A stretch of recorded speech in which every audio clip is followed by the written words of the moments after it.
Governor Ron DeSantis signed an election reform bill he championed into law this past week, and he did so in West Palm Beach, not far from Mar-a-Lago and his political mentor. But no reporters were allowed, save the Fox News crew that carried it live. Governor, it was on national TV. It wasn't secret. Why is this a good? Well, tell us. We couldn't get inside. We were outside in the parking lot. The governor took no questions, but supporters and opponents weighed in on the signing. We saw across the country various things that happened, and although we had a successful election in Florida, there were things that we want to make sure don't happen. This type of bill that's almost a follow along with other states like Georgia is really going to suppress the vote, especially in low-income minority areas. Now for our roundtable with our News Channel 5 political analyst, Mary Anna Mancuso and Brian Crowley. First to the controversy, and then we'll get into the meat of election reform. Brian, only Fox News is allowed to be there for the signing. First Amendment experts are now weighing in, saying it was possibly illegal. That's being debated. What's going on here? The governor was being childish. This is legislation that will affect over 14.5 million voters in Florida, a third of whom are Republicans, a third of whom are Democrats, and another third are independents. This affects everybody. And if you really believe in this legislation and you really believe it's helpful to all of those voters, then you should talk to all of them.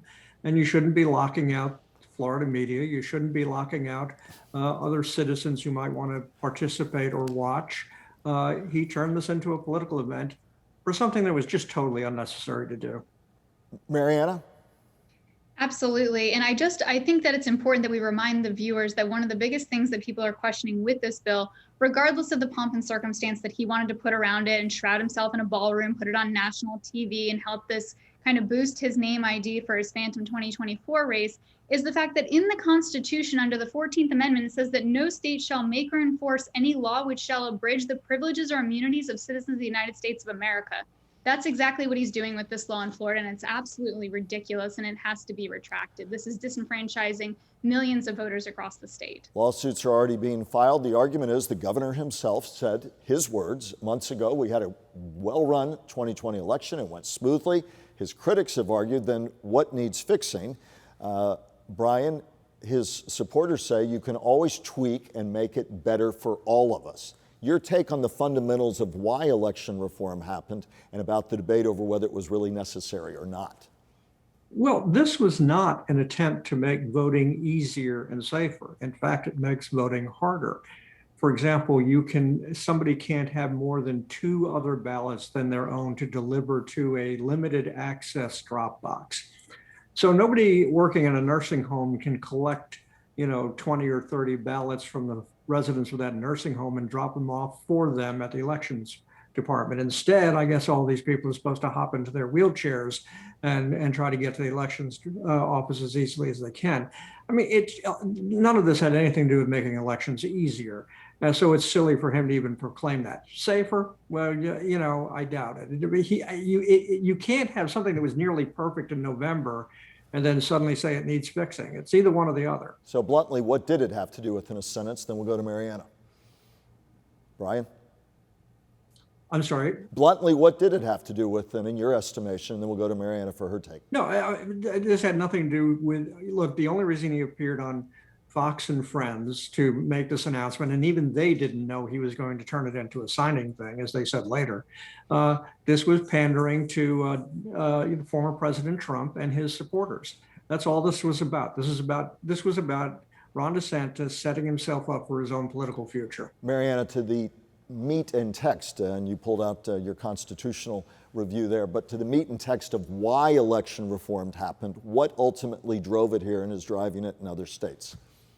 This is the Republicans' way of trying to get back that they lost the White House. This is a public temper tantrum by the GOP, and they're actually effectively here in Florida. DeSantis is being Schrodinger's cat. In 2020 of November, he said we ran a smooth election. We should serve as a blueprint for the entire country when it comes to holding elections, especially during the time of a pandemic. And now here we are in May of 2021, and he's like, I just gave you the greatest election security we've ever seen. We have election integrity.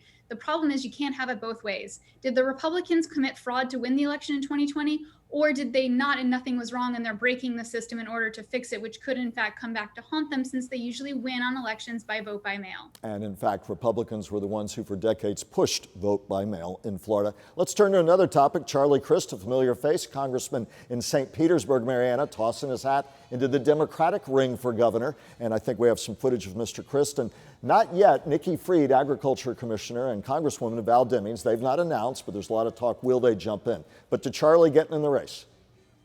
You know, I'll tell you what, nothing I love like a good Charlie Crist gubernatorial run. We saw him run in 2014 and he lost by a very narrow margin. And it'll be interesting to see if he's able to bring home that win for the Democrats in 2021 or 2022, excuse me. It seems in 2021 with a party that's really promoting diversity, Charlie Crist facing potentially a Nikki Fried, a Val Demings, tough hill to climb, and already the criticism about the fact Charlie Crist, some take on the variation of this theme, Brian, that he's a political weather vane, a Republican independent, now a Democrat. Talk about challenges ahead and the other potential candidates who might try to square off for the chance to face Ron DeSantis.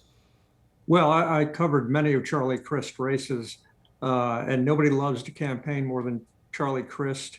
I heard him described the other day as Joe Biden-like, which I found interesting because in some ways he is Joe Biden-like.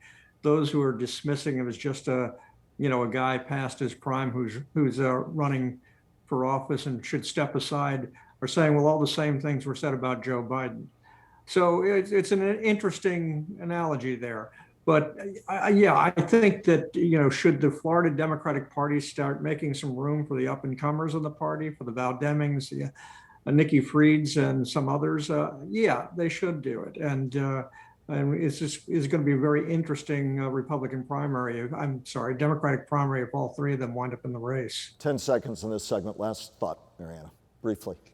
I would agree with Brian. It's going to be really interesting in the Democratic primary, and I think it's going to be very interesting to see who's going to end up going against Governor DeSantis for his reelection and how that's going to position itself, if he will be against a woman, if he'll be against Charlie Crist. It's really going to be interesting to see how this all plays out, and I'll tell you what, I'm keeping my pulse on the finger for this. And we will keep our pulse on your closing comments in just a moment.